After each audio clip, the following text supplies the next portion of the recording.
Minister S.M. Chandrasena says that until he holds a portfolio of Minister of Agrarian Services and Wildlife, he will not hand over elephants to any group or individual. He made this comment during an interview with News First Manjula Prabhat on our weekend special Direct Talk.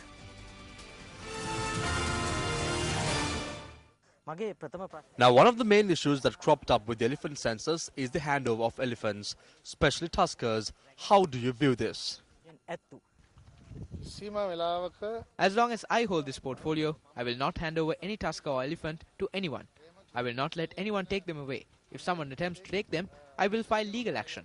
This is a false statement. Why was the elephant census needed? There was a need for an elephant census because the number of human-elephant conflicts had increased. The number of elephants had increased compared to the sanctuaries in the island. The water sources have dried up. We have to repair them, and for this we need to know the number of elephants dependent on them. The number of elephant deaths have increased, and the number of human deaths have also increased. Yes, the numbers have shot up. We will reduce this number in the future. Our programs are aimed at reducing this number. How many tuskers are in existence in the country? Approximately 10%. Environmentalists wanted to join with you all during the elephant census. They backed off when statements were made that the elephants will be handed over. Will something of this sort happen in the future in Sri Lanka? Some organizations feared when there were rumors stating that elephants would be handed over. We cannot do anything about it. But I clearly state that we will not hand over elephants.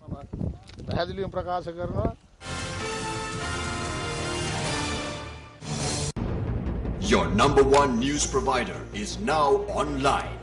Bigger and stronger than ever. Sri Lanka's only trilingual total news portal. Breaking news, analysis, video. Newsfirst.lk.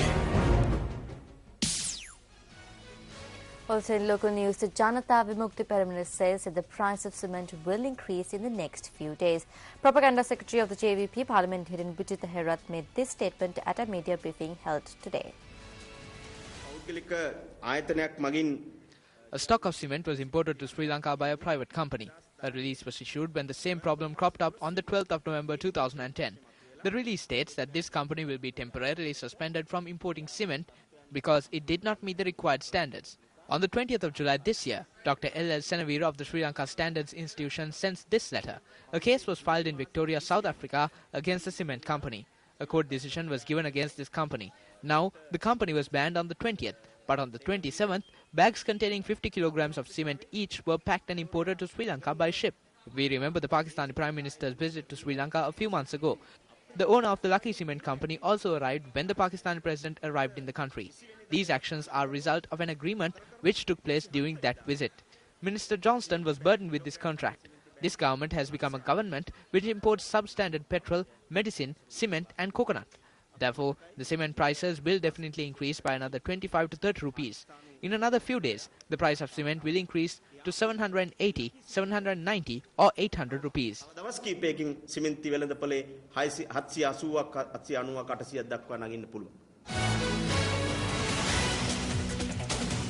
The Pakistan High Commission in Sri Lanka and the Pakistani community here in Colombo celebrated the 65th Independence Day of Pakistan today. The event was held under the patronage of Seema Ilahi Baluch, the Pakistani High Commissioner for Sri Lanka. The national flag was hoisted by the High Commissioner subsequent to religious observances. The ceremony was attended by the members of the diplomatic missions in Colombo, along with several well-known personalities from Sri Lanka and Pakistan.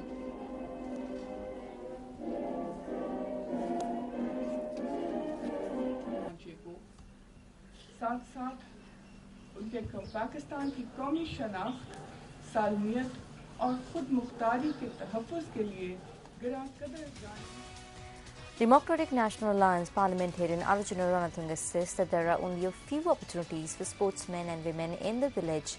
Arjuna Ranatunga expressed this view at a function held in the Kaluthar area to distribute sports equipment. These sports equipment were presented at the Kalukangwila grounds in Kaltra through the decentralized funds of MP Arjuna Ranatunga. I'm sure all of you know that sports in the country is moving in the wrong direction. There are only a very few opportunities for those in the villages. There are unwanted influences. Therefore, we will commence a program from Kaluthara to put an end to this. By joining with the sports societies in Kaluthara, we are hoping to take this program forward devoid of politics. You're watching News First, and up next is a look at Action TV.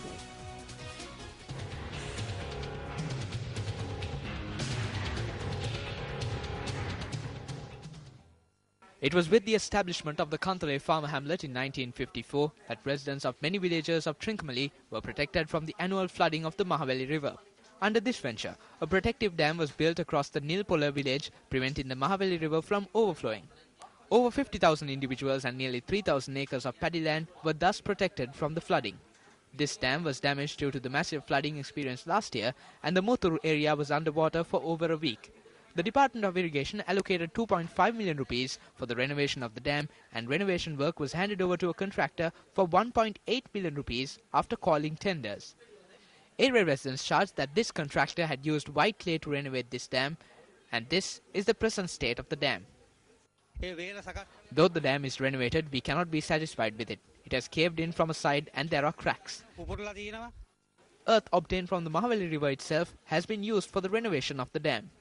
It is obvious to anyone that money was looted after renovating this at a very low cost. Our problem is how the responsible officials don't see this. The earth that is used here is not at all suitable for this purpose. The Department of Irrigation is once again trying to put our lives in danger. The seriousness of the condition of the dam is obvious to anyone who observes the surface of the dam. The contractor and the officials who handed over the contract are fully responsible if crops are damaged due to floods. Shouldn't measures be taken to look into such low-cost projects which are done in a hastened manner without a proper inspection in order to prevent possible disasters? Director General of Irrigation, this is over to you.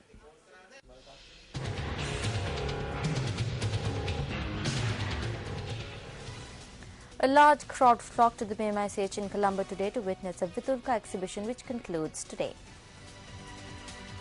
The Vidulka exhibition commenced on the 11th of this month in Colombo with the aim of promoting the use of sustainable energy. Equipment and appliances that promote the use of sustainable energy, energy-efficient products and renewable energy technologies are on display at the Vidulka exhibition. And most of the school children, in the even from the rural areas, attended to see this exhibition, and they actively participated. The people who are in the energy sector supported this activity, and also the business people who are producing renewable energy and who are producing and manufacturing renewable energy products also participated for this exhibition. Next year also we are planning to conduct the same event in grand scale.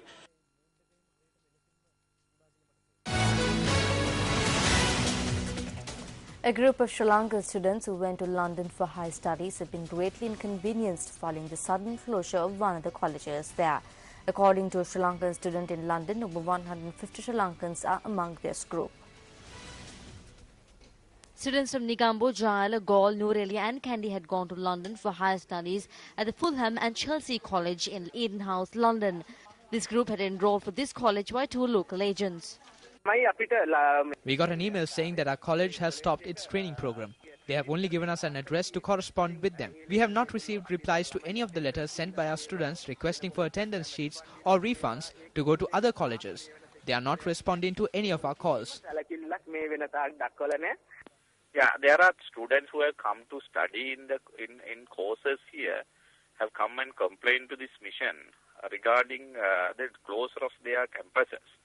And we have already taken this matter with the authorities in the UK, the higher education authorities as well as the United Kingdom board agencies, in order to safeguard and continue their education here in the UK without any loss of time as well as money, and also to safeguard their stay and continue stay here in the UK. Future Leaders Conference, organised by the Sri Lanka Unites, a youth movement for hope and reconciliation, concluded at the Trinity College International Cricket Stadium in Askiriya yesterday. This was the third season of the Leadership Conference, which was organised by the Sri Lanka Unites movement and was held for 4 consecutive days at the Trinity College International Cricket Stadium. The conference saw the participation of over 650 student leaders from across 25 districts in the country. The aim of the event was to provide an opportunity to the students to mix with various cultural and religious groups in the country and pave the way for reconciliation in post-war Sri Lanka.